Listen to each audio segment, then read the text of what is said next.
नमस्कार, तपाईहरुलाई हार्दिक स्वागत छ नेपाली टेक 24 युट्युब च्यानलमा।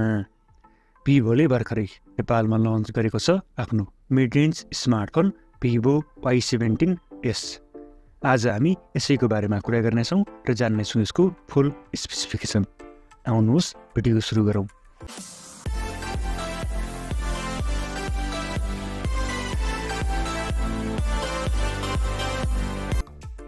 Display 6.56 इन्चको 16:12x720 resolution 60 hertz refresh rate भएको IPS LCD HD+ display screen रहेको छ र यसमा 814 निट्सम्मको पिक ब्राइटनेस रहेको छ।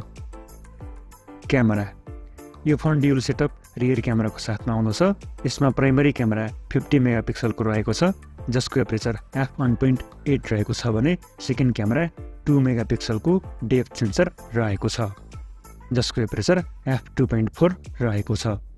त्यसैगरी यो फोनमा 8 मेगापिक्सलको फ्रन्ट क्यामेरा देख्न सकिन्छ जसको एपरेचर f2.0 रहेको छ। क्यामेरा फिचर्सहरुमा night mode, portrait, panorama, live photo, slo mo, time lapse आदि रहेका छन्। प्रोसेसर यो फोनमा मिडियाटेकको हेलियो G85 अक्टा-कोर चिपसेट दिइएको छ। त्यसैगरी यो फोनमा माली G52 MC2 GPU रहेको छ। र्याम रोम यो फोन नेपालमा 6GB र्याम 128GB इन्टरनल स्टोरेजको साथमा आउँदछ भने यसमा 1TB सम्मको मेमोरी कार्ड प्रयोग गर्न सकिन्छ। ब्याट्री यो फोन 5000 mAh को ब्याट्रीको साथमा आउँदछ। अपरेटिङ सिस्टम यो फोनमा Vivo को आफ्नै फन्टच OS 13 base Android 13 operating system रहेको छ। कलर यो फोन ग्लिटर पर्पल र फरेस्ट ग्रीन गरी फरक दुईवटा कलरमा उपलब्ध छ।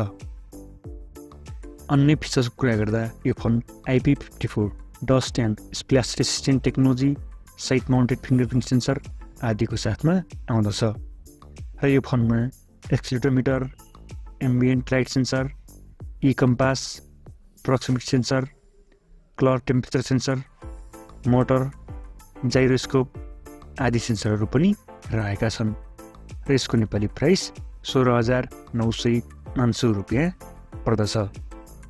यो थियो Vivo को लेटेस्ट स्मार्टफोन Y17s को फुल स्पेसिफिकेसन र रिभ्यू।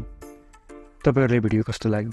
जस्तो लाग्यो त्यस्तै सल्लाह, सुझाव वा प्रतिक्रिया भए कमेन्ट बक्समा अवश्य लेख्नु होला। भिडियो लाइक, शेयर र हाम्रो च्यानल सब्स्क्राइब गर्न नबिर्सनु होला। हामी मिल्नेछौँ अर्को भिडियोमा। तबसम्मको लागि गुड बाई।